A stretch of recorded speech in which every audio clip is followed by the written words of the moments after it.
Proclamación del Santo Evangelio de Jesucristo según San Mateo. En aquel tiempo Jesús dijo a los escribas y fariseos: ¡Ay de ustedes, escribas y fariseos hipócritas! Porque les cierran a los hombres el reino de los cielos. Ni entran ustedes ni dejan pasar a los que quieren entrar. ¡Ay de ustedes, escribas y fariseos hipócritas! Que recorren mar y tierra para ganar un adepto, y cuando lo consiguen, lo hacen todavía más digno de condenación que ustedes mismos. ¡Ay de ustedes, guías ciegos, que enseñan que jurar por el templo no obliga, pero que jurar por el oro del templo sí obliga! Insensatos y ciegos, ¿qué es más importante, el oro o el templo, que santifica al oro? También enseñan ustedes que jurar por el altar no obliga, pero que jurar por la ofrenda que está sobre él sí obliga. Ciegos, ¿qué es más importante, la ofrenda o el altar, que santifica la ofrenda? Quien jura, pues, por el altar, jura por él y por todo lo que está sobre él. Quien jura por el templo, jura por él y por aquel que lo habita. Y quien jura por el cielo, jura por el trono de Dios y por aquel que está sentado en él. Palabra del Señor.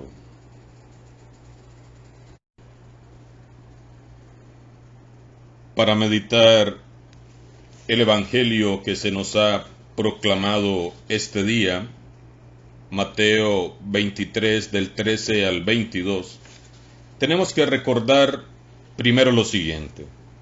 Jesús nunca tuvo problemas con la gente sencilla, con la gente pobre, con los excluidos, con los pecadores, con los enfermos, con los que fueron excluidos de la sociedad y de la religión. Se acercaba a los leprosos, acercaba a los pobres a él, a los niños los bendecía, comía con pecadores, bendecía a prostitutas, invitaba a todos ellos a acoger el reino de Dios y los invitaba a la conversión.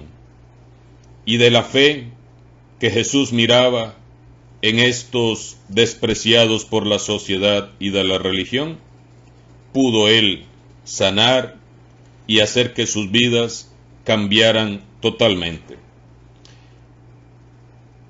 Cuando Jesús, en el Evangelio de hoy, nos habla tan fuertemente y nos dice: ¡ay de ustedes, escribas y fariseos hipócritas!, es cuando Jesús ve la realidad de los que sirven en el templo. Jesús ve el templo, ve la institución del templo, ve los que sirven en el templo y se da cuenta que eso no es lo que Dios quiere. Y por eso fustiga con estas palabras tan fuertes a aquellos escribas y fariseos con estos: ¡ay de ustedes, que cierran a los hombres el reino de los cielos!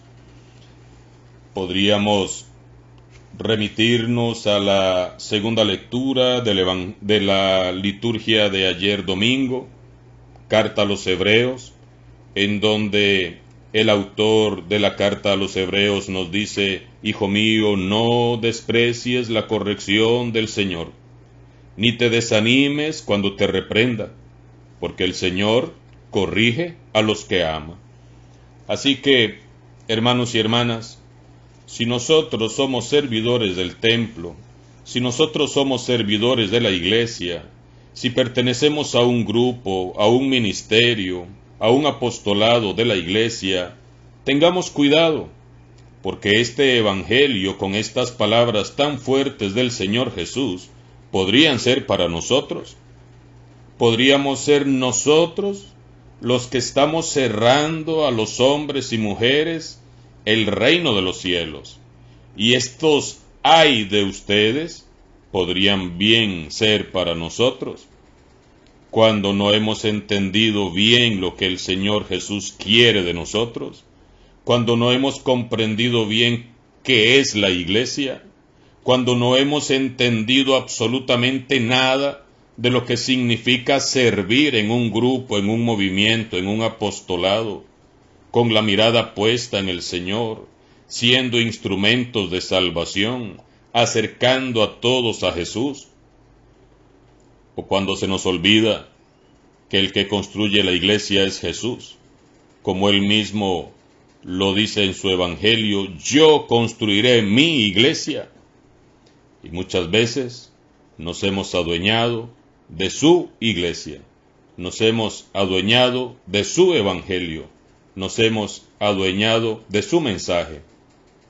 Por eso, hermanos y hermanas, hoy, si recibimos este evangelio como una corrección, pues no lo despreciemos, no nos desanimemos, como dice la carta a los hebreos que leímos en la liturgia de ayer domingo, porque el Señor corrige a los que ama, y después de la corrección viene la alegría, viene los frutos de paz y de santidad. Así que pidámosle al Señor, al meditar esta lectura, al meditar este evangelio, que podamos nosotros hoy reconocer si estamos sirviendo al Señor, de qué manera lo servimos. Si estamos en un grupo, movimiento o apostolado, ¿qué estamos haciendo? ¿Será que este ay de ustedes, fariseos, escribas, hipócritas, sería para nosotros? Pues que el Señor nos ayude a todos a reconocer la necesidad de ser más humildes, de servir con más humildad, de servir con la mirada puesta, fija en el Señor Jesús, y que no podemos adueñarnos de lo que no nos corresponde, que debemos de servir con toda humildad, a ejemplo de Jesús. Sigamos pues con esta meta, con este objetivo, con la mirada puesta en el Señor, dejando de lado todo aquello que nos puede apartar de su amor y de ese servicio humilde y desinteresado que el Señor quiere y pide de cada uno de nosotros. Alabado sea Jesucristo, sea por siempre bendito y alabado.